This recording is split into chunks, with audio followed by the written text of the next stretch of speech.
E aí eu queria chamar agora o Apollo e o Ups para a gente dar prosseguimento às apresentações, falar um pouquinho sobre performance, né, lá no Databricks usando o Spark UI. Sei que muita gente está ansiosa para essa apresentação, eu particularmente estou super ansiosa, e aí eu queria convidar vocês a tomarem aqui a frente do nosso meetup. Boa noite a todos aqui. Estava só aguardando aqui o meu companheiro aparecer para a gente poder dar essa talk. Hoje a gente vai falar sobre como é que a gente vai medir se de fato a gente está melhorando ou não. Vocês viram aqui agora na talk anterior o pessoal comentar um pouquinho sobre um ou outro ponto que eles observaram e até citaram um rapazinho que a gente vai observar aqui, que é o Spark UI. Então, hoje vocês vão ouvir um pouquinho desse Spark UI, vocês vão ver como é que ele funciona na prática, e aí a gente espera que no final disso a gente consiga todo mundo sair daqui aprendendo um pouquinho mais e compartilhando um pouquinho. Lembrando que tudo que a gente falar aqui não é, meu Deus, a verdade absoluta, essa daqui é a forma certa de se fazer. Não, a gente está aqui simplesmente trocando um pouco do que a gente foi vendo, aprendendo no nosso dia a dia e também estamos super dispostos a ouvir e aprender com vocês aí que estão assistindo a gente hoje. Então, a gente já se apresentou, vamos pular esse aqui. E uma coisa que acontece muito no nosso dia a dia é chega uma pessoa para a gente, né, e traz a seguinte dúvida, a seguinte pergunta. Cara, a gente está precisando muito de uma ajuda, né? A gente está trabalhando aqui e a gente está vendo que nossos datasets, nossos dados, eles estão precisando de um esforço para que a gente consiga lidar com eles e otimizar. São datasets enormes e eles estão totalmente distribuídos e embaralhados. A gente está vendo aqui que está aparecendo muito skill nos nossos dados. E vocês acabaram de ver na talk anterior o que é o skill. Será que vocês podiam dar uma olhadinha e ajudar a gente? E aí, qual que é a primeira coisa que a gente faz? Fups, me ajuda aqui. Claro, a primeira coisa que a gente precisa fazer, a gente precisa ter um ambiente controlado para analisar a performance do que está acontecendo. Então, a primeira coisa que a gente precisa olhar é, a gente tem que ter o nosso ambiente realmente bem fechadinho, e para isso a gente precisa não ter cache, a gente precisa desativar ou limpar o cache que já tem dentro do nosso cluster. Então, existem alguns comandinhos que a gente consegue usar para a gente resolver esse problema. E um dos comandos é esse deixar setado como false o spark.databricks.io.cache.enabled. Outro comando, para reforçar ainda mais que isso vai acontecer, é o clear cache do spark.catalog. Pô, existem outras formas também. Caso você não queira fazer isso em Python ou Scala, você estiver trabalhando com SQL dentro do Databricks, você consegue usar o Clear Cache. Existe uma outra forma, um pouco mais radical de fazer isso, que caso você perceba que os seus testes ainda estão gerando cache e você precisa ter um ambiente livre de cache, pelo menos pela primeira vez, você pode, como eu disse, é bem radical, você pode reiniciar o seu cluster para garantir que, pelo menos, o primeiro experimento que vocês irão fazer não vão ter cache. Pô, obrigado. Então, realmente, se a gente reiniciar, com certeza, cache não vai ter, né? Então, perfeito. Só que quando a gente chega num problema desses muito grande, né, a gente realmente vê que, olha, é muita coisa para a gente olhar. Então é sempre bom a gente focar. E a gente realmente foca num pedacinho, num pedaço muito pequeno. E a gente quer compartilhar com vocês essa abordagem. Como é que a gente foca num pedaço muito pequeno do problema? E vocês vão ver que só de um pedaço muito pequeno a gente consegue extrair um monte de insights, um monte de ideias e trabalhar com esse pedaço muito pequeno. O pedaço que a gente escolheu foi o seguinte: a gente está lidando com um dataset, né? Esse dataset ele tem 4 colunas só, que é o Merchant ID, o timestamp, tem uma contagem e um somatório deles. Com base nisso, a gente está vendo ali que ele está trabalhando e manipulando esse dataset, né? Então, ele está fazendo um mínimo, um máximo, está criando ali um objeto que vai gerar na última linha uma tabelinha assim, né? Que vai ter um mínimo com valor, um máximo com outro valor. E no final de tudo, o que ele está trabalhando aqui, ele está gerando um write, que é o daqui da direita, fazendo um join, pegando com alguma condição e no final dropando as colunas que foram criadas. Então, Este foi o problema, um pedaço do problema que foi trazido para a gente vai ser sobre este pedaço que a gente vai se debruçar hoje. E a gente gostaria que vocês acompanhassem com a gente.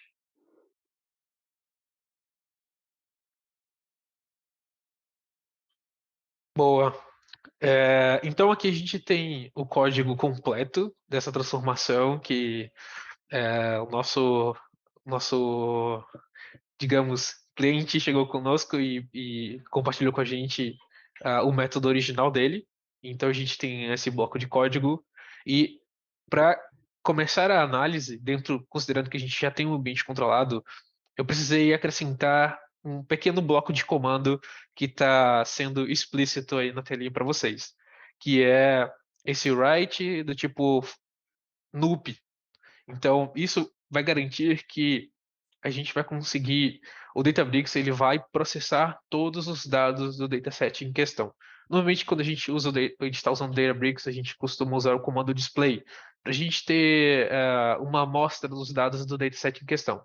No entanto, quando a gente usa o display, o Spark não vai processar todos os dados do dataset em questão. Ele só vai processar até ter a quantidade de rows que o display vai mostrar. E usando esse bloco de código, a gente garante que o Spark vai processar todas as rows do dataset em questão. E assim a gente vai conseguir ter dados precisos sobre a performance do dataset. Nossa, agora faz muito sentido, porque eu via que às vezes que eu rodava e não colocava esse comando, nossa, parecia que às vezes rodava mais rápido, rodava mais devagar, eu não entendia, né? Que na verdade eu não estava olhando tudo, estava olhando só um pedacinho. Poxa, obrigado. E aqui a gente estava usando onde? A gente estava rodando tudo, foi no Databricks, não é isso? Correto. Correto. Todas essas Hum, análises ocorreram dentro do Databricks. legal. E aí, uma vez que a gente rodou isso, a gente botou esse comando no final, o que a gente tem que fazer? Agora é hora de procurar as métricas e analisar o que está acontecendo, analisar o comportamento da query, analisar se a gente tem algum dos problemas que foi mencionado anteriormente, como skill ou spill, e olhar a distribuição dos datasets e olhar o tamanho do dataset em si. Então, a primeira coisa que a gente precisa fazer é ir nesse botão onde está escrito View, em azul, e a gente clica e a gente vai começar a ter uma visão bem, bem alto nível sobre o que aconteceu nessa transformação de dados, que é a visão de job. Não sei se todos sabem, mas no Spark quando a gente vai trabalhar com alguma transformação de dados, a gente tem jobs. O Spark cria os seus Spark jobs. Cada job ela é composta de stages e cada stage é composta de várias tasks. Então, a primeira visão que a gente tem dentro do Spark UI é a visão de job, onde a gente vai ter realmente uma visão bem geral do que aconteceu ali. Como, por exemplo, a quantidade de stages que aquela job teve, quanto tempo durou as stages desse job, qual foi a quantidade de dados que a gente teve de input, quanto que a gente teve de output, each of a read, each of a write, quantas tasks teve cada stage. Então são informações muito, muito interessantes que podem começar a dar uma visão bem interessante sobre o que aconteceu ali. E agora a gente vai pular numa visão de jobs e a gente vai se aprofundar um pouco mais e ir para a visão de stage. E para isso a gente basta clicar onde esse mouse na tela de vocês vai clicar. Boa. E agora a gente foi para uma visão um pouco mais aprofundada, que é a visão de stage, onde a gente vai ter acesso às distribuições das partições que aconteceram dentro daquela stage, algumas informações um pouco mais granulares. Como vocês podem ver, a gente tem no canto superior esquerdo, a gente tem o tempo linear de execução, que é esse total time across all tasks, que significa quanto que levaria para processar todos esses dados se eu estivesse usando só um computador e só um único núcleo. E depois disso a gente tem o tamanho de input desse dataset, a gente tem o que está escrito como DAG Visualization, que significa as transformações que aconteceram dentro dessa stage. Mas depois a gente tem uma visão mais interessante para mostrar para vocês, para a gente ter mais detalhes sobre essa parte, sobre o comportamento da query em si. E vocês vão ver aqui uma seção chamada de Summary Metrics, e a gente tem uma visão bem legal, a gente tem acesso a uma distribuição das partições que foram processadas dentro dessa stage. A gente tem algumas métricas bem legais, como a distribuição da duração de execução de processamento dessas partições, o tempo de garbage collection e o input size barra records, onde a gente vai ter a distribuição do tamanho dessas partições, assim como o tamanho das partições, a quantidade de linhas que cada partição teve. E aqui é um momento muito bom para a gente procurar por um probleminha chamado de skill. E o skill como foi dito anteriormente, quando a gente tem partições que têm tamanhos diferentes. E normalmente a gente faz isso comparando o tamanho da partição do tamanho mediano com o tamanho máximo. Como a gente pode ver aqui, a gente tem que o tamanho máximo ele é um pouco mais que 2 vezes o tamanho da mediana. Então isso significa que a gente tem que sim partições com tamanhos desbalanceados, o que significa que a gente tem o problema que a gente chama de skill. Boa. Outras informações que a gente consegue ter dentro da visão de stages são algumas métricas interessantes agregadas por executor. Como a gente está no ambiente de cluster, a gente tem vários executores trabalhando no processamento desses dados. Então a gente consegue ter algumas informações a nível de executor, clicando nesse botãozinho do mouse, onde o mouse está mostrando. Boa. E a gente expandindo essa sessão, como eu falei para vocês, a gente vai ter uma visão a nível de executor. Então, a gente tem os executores que participaram desse trabalho de processamento, a quantidade total de execução de partições, quantas partições foram processadas, quantas falharam, quantas foram mortas, quantas foram executadas com sucesso. E se eu fosse somar o tamanho dessas partições, a quantidade de linhas que foram processadas, a gente vai ter nessa coluna chamada de input size barra records. Depois que a gente sai da visão de métricas agregadas por executores, a gente consegue ter a visão mais granular possível, que é a visão a nível de partição, que é o que vai ser chamado de task aqui. Então, a gente expandindo essa seção, a gente vai ter uma visão bem granular a nível de cada task que foi processada nessa stage. Então, a gente vai ter o index dessa partição, se ela foi um sucesso, qual foi o executor que executou ela, qual foi o tempo em que ela começou a ser executada, a duração de processamento, o tempo de garbage collection e o tamanho dessa partição. Então, a gente consegue ter uma informação bem legal aqui. Não sei se vocês chegaram a ver, mas a visão de stage mostra quantas partições foram processadas durante essa stage. Se a gente voltar um pouquinho, acho que um slide, a gente consegue ver nesse Summary Metrics, ele diz o seguinte: Summary Metrics for item 595 completed tasks. Isso significa que durante essa stage foram processadas 595 partições. Então, nessa visão de testes, você pode ver que entre parênteses também tem 595, indicando que a gente vai ter informação para cada uma dessas 595 partições.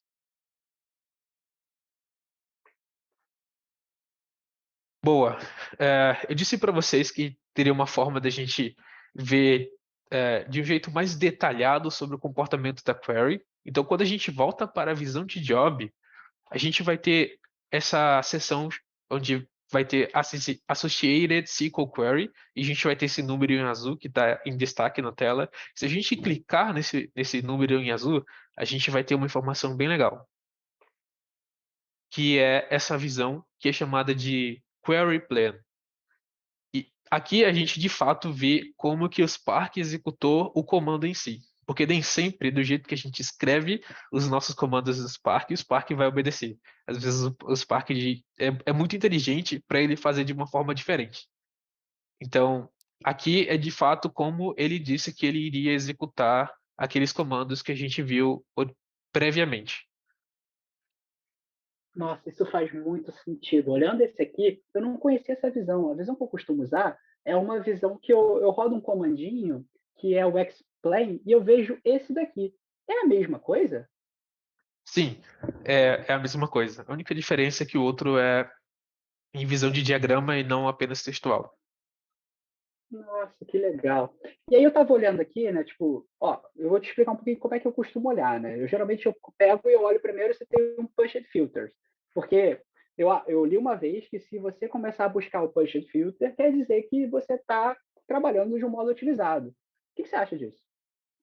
Isso é correto em alguns casos, mas dependendo do tipo de dado que você tiver no seu dataset ou o tipo do arquivo que você tiver, esse post-it filter não vai funcionar. E provavelmente é o caso aqui. Aí, logo em seguida, né, eu costumo tentar entender o que ele está fazendo, né? Então, eu olho as funções que ele faz, né? Tipo, no caso aqui, eu vejo que ele está só pegando o máximo, né? Então, tipo, ele faz um filter depois. Então, por exemplo, no código que eu escrevi originalmente, eu vi que eu pedi o mínimo e o máximo. Mas quando eu vejo o que ele está fazendo de fato, eu vejo que, na verdade, a parte do mínimo não é importante. E aí eu corto. Posso fazer isso? Sim, você pode.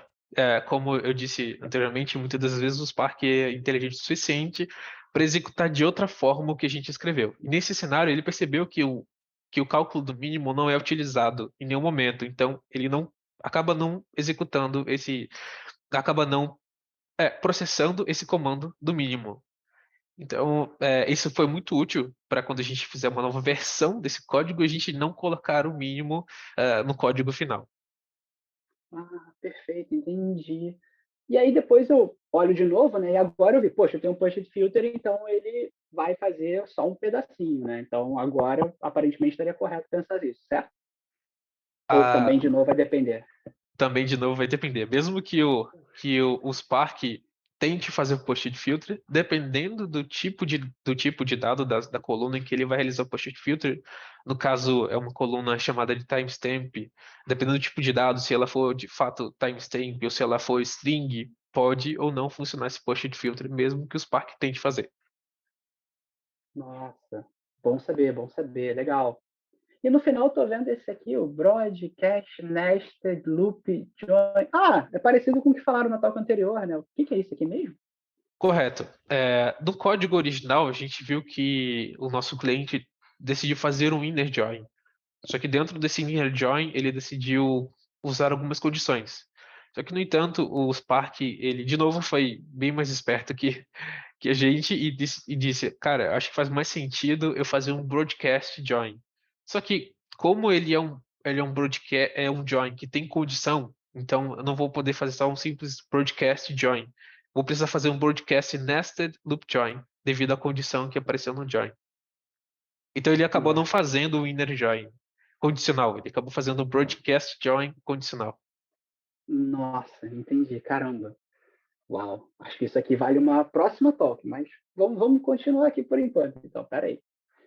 Então, só para a gente dar uma resumida no que a gente tinha, né? Então, a gente tinha esse nosso método original, que a gente vai chamar, que foi o que o nosso cliente ele trouxe para a gente. Analisando tudo que ele trouxe, trazendo algumas métricas aqui, a gente fez uma foto, né, um snapshotzinho do que a gente viu. Então, a gente tem aqui a duração, número de stage, testes, tamanho do input, ou seja, a quantidade de dados que está sendo lido e consumido, partições, mínima, média, mediana, e o método original aqui só para a gente relembrar o que era, né? Que era um self-conditional join, tratando o data frame, pegando o mínimo e o máximo, condicional menor ou igual ao máximo, de uma forma inner. Então, isso foi que o nosso cliente trouxe para a gente. Com base nisso, o que a gente pode fazer?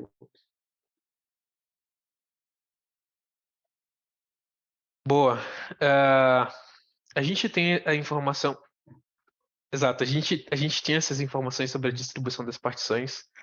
E o que a gente costuma fazer logo após isso são realizar experimentos de como que a gente pode atacar de forma diferente esse problema e abusar do SparkUI para tentar decidir qual desses experimentos é o melhor. Entendi. Boa. E a gente acabou fazendo vários experimentos e eu vou dar uma passada rápida sobre cada um desses experimentos, de forma comparando com o método original. O nosso primeiro experimento foi transformar logo após as transformações de agregação, transformar o data frame para um dataset e depois usar o ponto head para pegar as informações de mínimo e máximo.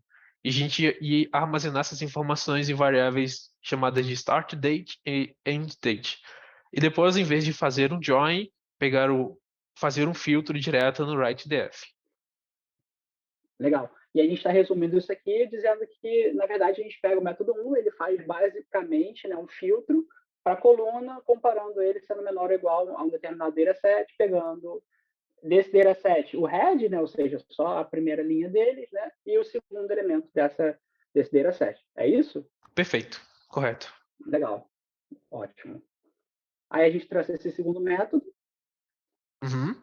O segundo método, ele já não vai calcular o mínimo e nem vai transformar o data frame para um dataset. E pegar o valor e colocar direto do filtro. Perfeito. Que a gente resumiu ele aqui como dizendo, é um filtro, né, que ele vai olhar uma determinada coluna, mas esse ela é menor ou igual a de agora, um data frame, né, trabalhando só com o máximo. Interessante. E aqui a gente vê que a gente já removeu o mínimo, né, porque a gente viu pelo SparkUI que não precisava dele. Então já vamos implementar essa melhoria. Por enquanto. Vamos descobrir o que vai acontecer.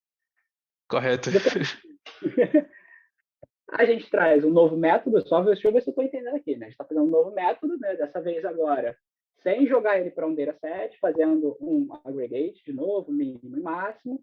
Ou seja, só resumindo aqui, no final eu pego um filtro, trabalho com a coluna, menor ou igual, mínimo e máximo, de novo com o head, só que agora pegando né? Que vai ser interessante. A gente vai comparar com uma outra forma de puxar a mesma informação de um modo muito parecido.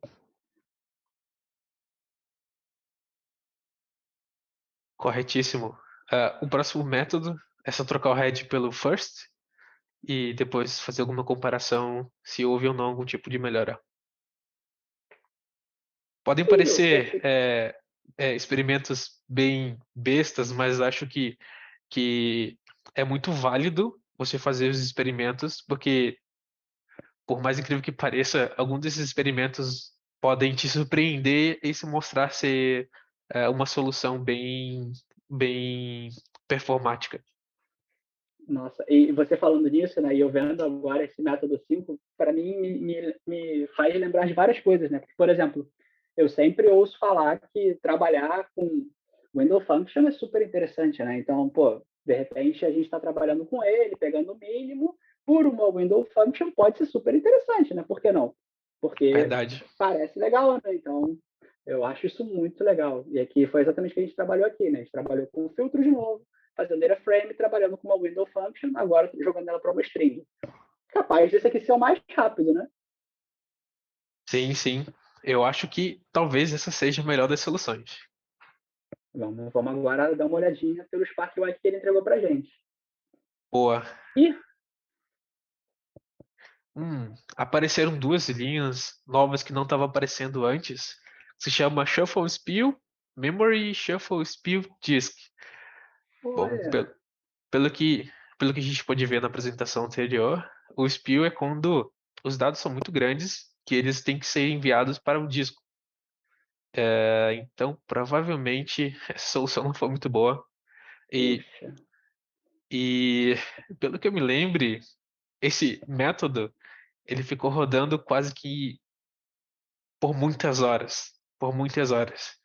E esse método não tinha previsão para acabar. Então, o que a gente achou que seria um dos melhores métodos acabou se provando ser o pior deles. nossa, mas realmente, né? Agora que a gente está aqui olhando a SparkUI, eu acho que faz muito sentido, né? Porque quando a gente está pedindo o window function, vê se eu estou entendendo certo, né? Na verdade, eu estou pedindo para aquele meu operator, né? Aquele meu menor pedaço, ler obrigatoriamente toda a base de dados, né, trazendo todo mundo para uma única posição, uma única partição, para então eu lidar com o meu dataset inteiro. Então, me parece que eu estaria, de fato, trazendo todo mundo para um espaço muito pequeno, que iria causar esse espio, né? Derramar, porque não ia caber tudo ali. Faz sentido essa forma de pensar? Faz total sentido. E foi exatamente o que aconteceu. Quando a gente não setou eh, uma coluna para ser a window dessa window function, ele realmente pegou tudo que existia em todas as outras partições e jogou para uma única. Um único executor, um único core de um único executor ia ter que fazer todo esse trabalho de calcular o mínimo e o máximo. Então, sim, ele deu spill Nossa. por causa disso. Ai, se eu soubesse disso antes, eu tinha economizado tantas horas. Ai. É. Então, na verdade, esse foi o pior cenário, né, que a gente começou a levantar. Então, aqui, só para a gente resumir tudo do que a gente foi trazendo, né? Então, a gente tem todas as funções aqui, de como a gente foi analisando, tem a duração de cada um desses jobs, e a gente vai precisar dar uma reduzida nisso para a gente poder pensar mais a respeito, né? Por quê? Porque toda vez que a gente pega e começa a levantar vários experimentos, o que a gente quer na última linha é, primeiro, ter um baseline, que é o original, e a partir desse baseline mudar pequenas coisinhas para ver se essas pequenas coisinhas estão trazendo melhorias ou não, né? E a partir desse momento, a gente selecionou, por exemplo, o método 2. O método 2 ele pareceu ser o mais indicado por diversos motivos, né? E a gente pode citar, por exemplo, eu tenho aqui, eu estou trabalhando só com o máximo, eu tenho apenas um job, eu tenho apenas um stage, né? Eu tenho 500, quase 600 testes, eu tenho esse tamanho de input, mínimo partition size, então a gente pode olhar diversas métricas para a gente poder escolher, e a gente escolheu, por acaso, o método 2, certo? Pode parecer um tanto contraintuitivo, porque a gente teve um método que durou ainda mais do que o método original.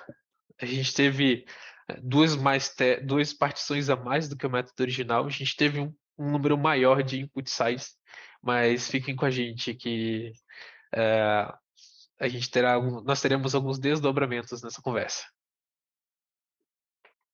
E aí, se a gente pega esse método 2, né, que a gente já estava falando apenas do máximo, a gente começa a dar uma manipulada nele, por exemplo, aqui a gente está pegando ele, né? Então vamos lá, a gente está fazendo uma coluna, um filtro, está trabalhando com aggregate e está jogando ela para formato de timestamp e pegando o head, né? Que a gente está chamando de best solution. Por quê? Se já era o que a gente selecionou como melhor solução, né? A inicial, a gente vai tentar melhorar essa solução ainda mais para a gente ver o que pode acontecer.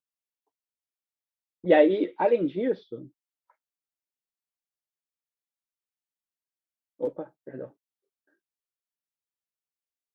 Aí, além disso, a gente pega aqui e tenta fazer essa segunda best solution, né? Que a gente pega ela e vai trabalhar fazendo um select agora, somente no máximo, também rodando um cache do timestamp. Então, vocês veem que da primeira para a segunda é muito similar. Vai mudar só um detalhe que foi aquilo que a gente foi citando, né? Boa. E a gente tem uma outra solução chamada de Best Solution 13, que a gente mudou em vez de usar um AGG, a gente decidiu usar um select e depois comparar o resultado final. E a gente tem aqui a quarta, que vai ser exatamente a 3, né? Mas agora a gente vai mexer numa parte que a gente está falando aqui, que é ajustar o max partition bytes. O que é isso aqui, Lucas? Boa. A gente percebeu, e deu para a gente mostrar para vocês durante a primeira leitura do SparkUI, que a gente só vai ter dados de input aqui, a gente só vai ter alguns gigas de input. E existe essa configuração que é o spark.sql.files.maxpartitionbytes, que a gente consegue ajustar qual que vai ser o tamanho em megabytes, em bytes, na verdade, o tamanho em bytes das partições que vão representar os nossos dados de input. Por exemplo, como a gente está lendo um dataset, por padrão, o Spark tem 128 megabytes de tamanho default das partições de input. Então, nesse cenário aqui, a gente só vai duplicar o tamanho, a gente vai começar a ter partições de input de 256 megabytes. E por que a gente fez isso? Para a gente reduzir a quantidade de partições, reduzindo a chance de um possível overhead no driver.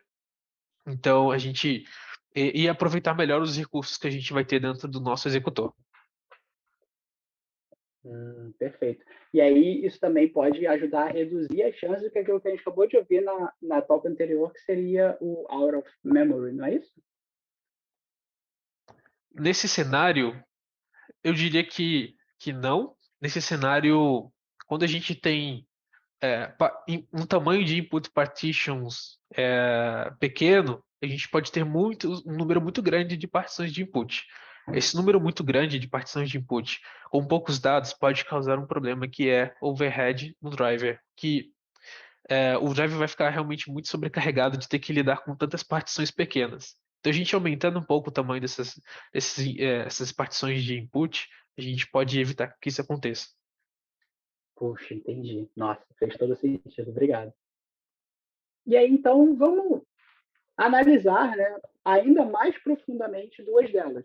A gente escolheu aqui a 1 e a 4 porque a gente pegou e fez a mesma análise e a gente viu que elas eram melhores. Pegando e olhando essas duas em detalhe, né, que seja só o AGG Max quanto o Select Max com RED 0, a gente conseguiu comparar, né, fazendo de novo, olha, só lembrando tudo que a gente foi fazendo aqui, ver se eu estou aprendendo direitinho. Pegar a nossa Dash Solution, botei aqui o Write Format Loop, cliquei aqui no View, e aí eu entrei nessa parte daqui, né? Pô, tá um pouquinho diferente que esse meu aqui agora tem uma mais do que o seu, mas eu acho que eu estou conseguindo aqui, não sei, vamos ver. Eu vou ler eles de baixo para cima, é isso? Correto, correto. A primeira stage vai ser a última linha dessa tabelinha de completed stages. Perfeito. Aí eu lendo eles de baixo para cima, eu vejo que eu tenho aqui, né, o meu tamanho de input, né, que é ali quanto eu vou ler, e quando eu estou passando de um lado para o outro, eu tenho o shuffle que você estava falando, é isso? Corretíssimo. Só relembrando, o shuffle é quando a gente precisa ah, enviar dados de uma stage para outra, e na prática também significa enviar dados de. Pode significar enviar dados de um executor para outro num cluster. Entendi, porque então aqui eu tenho de um lado o shuffle write, no outro o shuffle read, e os dois valores vão ser exatamente iguais. Olha, eu estou começando agora a entender o que você estava falando, ó, legal. Então, agora eu vou clicar nessa parte daqui, né, para poder olhar ele, e eu vejo que, olha lá, ó, shuffle right size, todo mundo tem a mesma coisa, uma linha só. Tá certo isso? Faz sentido? Correto. O que significa que durante a primeira stage, o Spark enviou um único arquivo para a próxima stage. Ele realmente só enviou um único arquivo. Ele condensou todas as outras partições que a gente tinha, as 597 partições, ele condensou num único arquivo, enviou só esse arquivo para a próxima stage. Nossa, legal. Então, provavelmente ele está usando só o valor do mínimo ou do máximo que a gente vai estar usando aqui, né? Interessante, muito legal. E aí, agora eu clicaria de novo, né? Volto para a tela anterior, clico agora nesse lugarzinho daqui, e eu vou ter que ele vai ter o shuffle read, mas ele só está lendo metade dos dados. É isso? Na verdade, nessa stage, ele está lendo o único arquivo que ele recebeu, que foi um arquivo com 597 linhas. Olha, entendi. Tá, acho que eu estou começando a ficar entendido aqui no assunto. E aí, depois que eu fiz isso tudo, eu vou clicar ali para ver a query. Ao clicar na query, eu abro ela e eu consigo olhar o plano dela inteiro, certo? Depois eu Corretíssimo. faço a mesma coisa para o próximo, clico ali no stage, olho nele, vou clicar aqui na descrição e vou olhar se tem skill ou não. É skill? Aqui? Correto. Certo? Corretíssimo. Estou começando a aprender os nomes, ó. Eu vejo que a mediana para o máximo. Nossa, está muito diferente. O que isso me diz? Isso significa que a gente realmente tem, dados muito mal distribuídos, partições muito mal distribuídas. Caramba, cara. Além disso, pode significar também que alguns executores podem estar processando partições pequenas ou simplesmente ociosas. Olha, tô achando mesmo mais. Esse daqui eu acho que é bom a gente abordar de novo numa próxima sessão. Né? Então, vamos deixar isso aqui para a próximazinha, vai ter uma continuaçãozinha que a gente marca, mas rodando aqui no Explain, a gente consegue também ter uma visão. E no final, a gente vai ter essa nossa Dash Solution aqui, que vai ter a abertura dela pelo Job 1, pelo Job 2, o somatório dos dois vai gerar ele, a quantidade de stages, resultados. Certo? Já vemos aqui alguma redução no número de inputs, a quantidade dos partitions, mediana, já começou a ter uma carinha. Fazendo a mesma análise para a Best Solution 4, agora sendo bem mais rápido, né? Porque já vimos tudo, o que a gente precisa olhar, só se tiver uma coisa mais diferente. O que é isso aqui que eu vejo que está mudando o número de records no final? Bom, isso significa que realmente o Spark pegou. A gente realmente vai continuar tendo partições desbalanceadas, Tá. E esse zero byte com vários números depois da barra significa que a gente tem partições com muitas linhas, mas por algum motivo, aqui nesse cenário em específico, o Spark não atualizou o tamanho das partições no momento da nossa leitura.